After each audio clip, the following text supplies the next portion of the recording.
इस ज्ञान के आधार से आपकी आस्था या किसी परिवार जन्म में या किसी धन में नहीं रहनी चाहिए। जब आप यहाँ से चलन के योग्य होगे और ये रह रहकर आपकी परीक्षाएं भी होंगी, आपके ऊपर कोई ऐसी आपत्ति ऐसा आएगा सच में, फिर आप देखेंगे कि मेरी वृत्ति बेटे में है कि बेटी में, पोते में है कि या पोती में, कोठी में या कार में।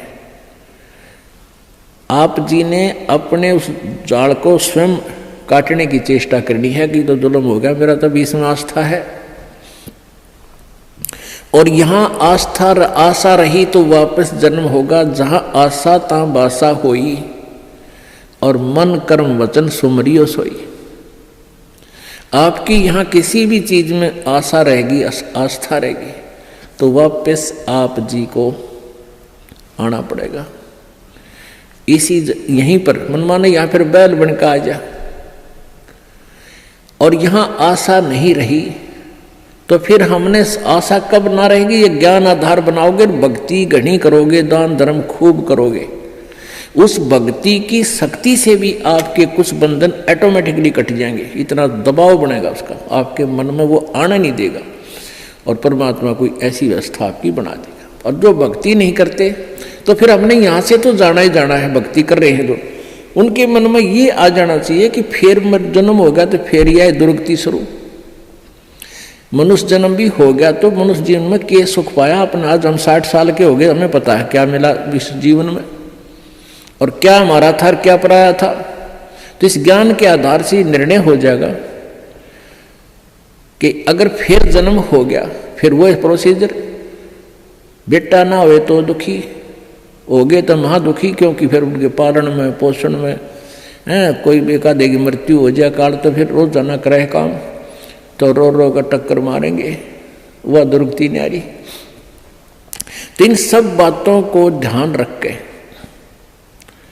तो सच्ची श्रद्धा बना ले कि तो मरना पड़ेगा, पर इसी जगह चला फिर मरना ना पड़े, यहां से तो जाना पड़ेगा। तो इसलिए ये तो अपना है ही नहीं, चाहे बेटा है चाहे बेटी है, मोह है या ना है। तो अपने परिवार में आप जी ने ऐसे रहना पड़ेगा जैसे एक गाड़ी, रेलगाड़ी का कंपार्टमेंट होता है और उसमें आप सफर कर रहे हो, जिसका जहां स्टेशन आ जाएगा ऑटोमेटिकली उतर जाएगा। किसी का 2 घंटे का है, किसी का 10 घंटे का सफर है, किसी का 24 घंटे का है वो।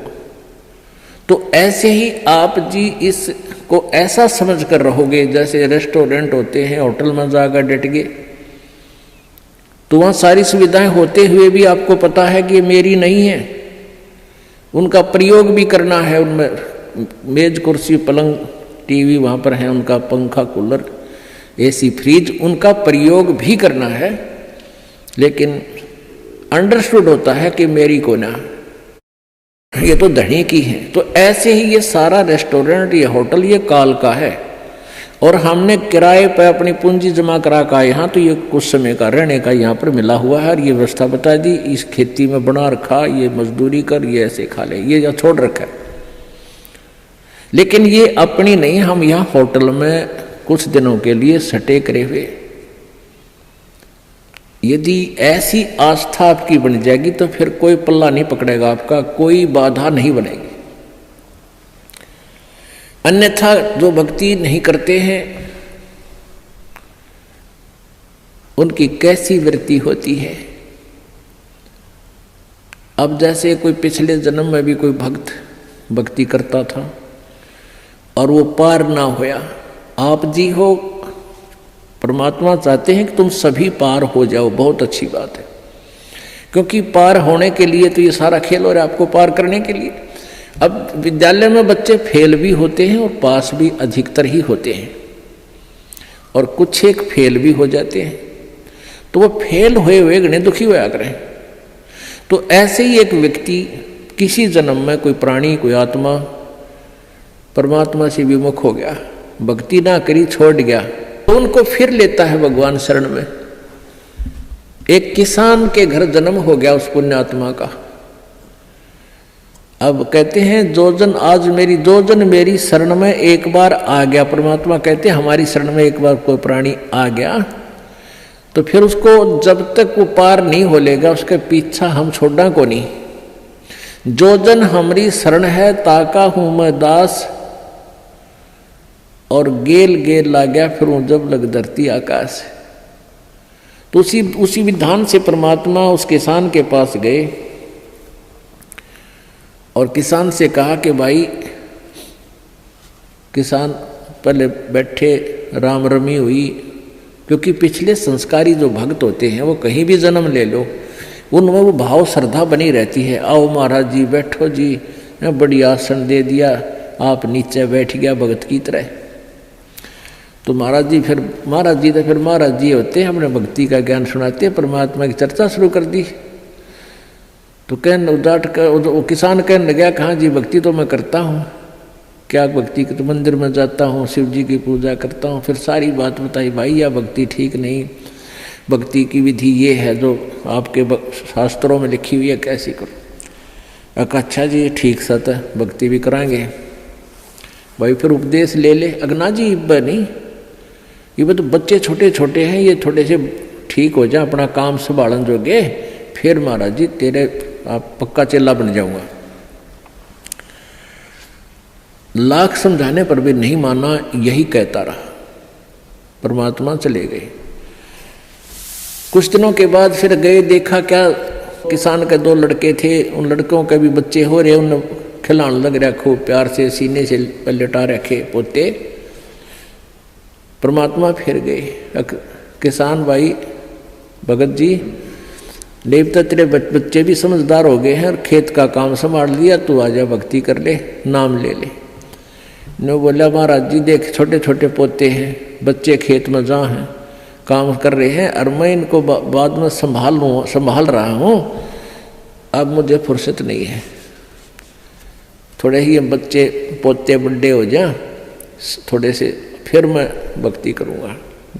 बहुत कहने पर भी नहीं बोला ना बाबा जी दुखी ना करे मैंने, क्यों पोते घने प्यारे लग गया करे। यह काल का एक भयंकर जाल आगे और बढ़ा देता है उसके ऊपर। अब बेटे तो उल्टे बोल रहे, कोई धमका दे कोई खुरका दे, और वो पोते बोल लग रहे प्यारे प्यारे, तो वो घने प्रिय लगते हैं। न बोले बाबा जी तू तो सब ऐसा ही, तेरे तो कोई लाग नहीं, कोई संतान नहीं, तेने क्या पता संसार के उसका है, कह दिया भक्ति कर ले, भक्ति नहीं होया करे, पोते बड़े हो लेंगे फिर बात करूँगा तेरे से, फिर जरूर नाम ले लूँगा, पक्की बात हो रही। नो टाल टूल दिया। अब 4 साल के बाद फिर आए परमात्मा संत जी रूप में। तो घर आके पूछा कि भाई तुम्हारा वो कहाँ गए तुम्हारे पिताजी दादाजी। वो पता चला कि वो तो मर गए, 4 साल हो गए, मृत्यु होगी। मालिक को तो पता था, क्या था कि खेत में उन्हें का बैल बन गया, आके बैल बन गया, बैल की जूनी प्राप्त की, और खेतों में उसका बेटा उसको हल में जोत रहा। अब परमेश्वर वहां पहुंचे, वो लड़का भी जाने था, महात्मा कई बार आया करते, रोक दिया, कहा महाराज जी कैसे आना हुआ कि भाई डट जा तेरे बाबू, तो 2 बात बतलाऊंगा। उस बैल के कान में निकट सी जाकर कहने लगा, रे भगत अब तो आजा मेरी शरण में, तेरा शरीर छुटवा दूं बैल का, और नाम दे तेरे को मनुष्य जीवन दे दूंगा, और तू चाल देख ये दुखी हो रहा, तेरा लठ लग गया, तेरा बेटा लठ मारे हैं, और तेरी के दुर्गति हो रही, तो क्या कह है वो बैल। नो कहा बाबा जी तू बोल रहा मत, अब मैं यहाँ से मर जाऊंगा, दूसरा बैल आ गया, वो थोड़ा काम करेगा, मेरे बेटा ने टोटा हो जाएगा, वो तेरा गजब हुई हो। परमात्मा बोले अच्छा भाई कोई बात ना, ले धन बना तो बेटा गए। अब कुछ दिन के बाद वो बैल भी मर गया, मृत्यु के बाद वो सांप बन गया। अब सांप को एक याद होता है, उसने कहीं धन गाड़ रखा, पहले जमीन में दबाया करते चोरों के डर से, धन जेवर दाब दिए, पैसे चांदी के हुआ करते सिक्के, वो लको दिए, छुपा दिए। तो सर्प बनकर वो वहीं घूम रहा है।